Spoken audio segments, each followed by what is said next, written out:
the University Grants Commission, which is the highest granting authority for universities in this country, came out with a decision on 7th of October saying that the research fellowship that is given to Central University students will be discontinued for the next batch of students.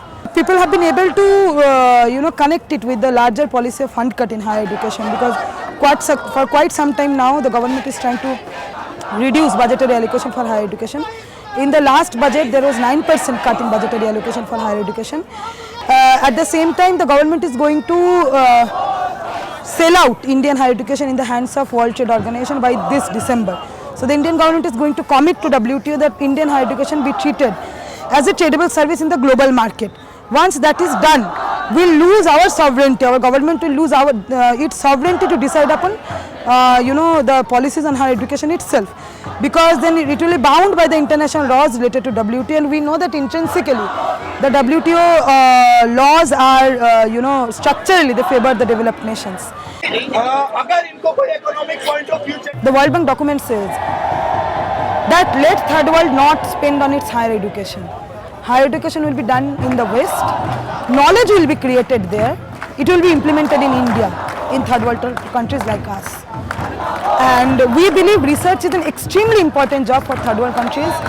India, in order to challenge that knowledge hegemony, but whatever background you come from, in India research is not thought to be a necessary job.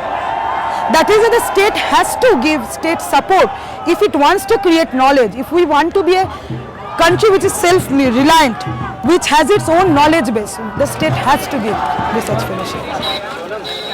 In a very condemnable way, what the MHRD has been doing, that it has only been talking to the student organization of the ruling party, BJP, that is our own party people, and sending wrong messages. They are not talking to the protesters.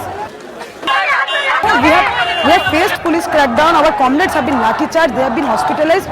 We have spent 48 hours inside UGC premises, we have been detained, arrested by the police. Nobody from the MHRD had ever bothered to call us and talk to us.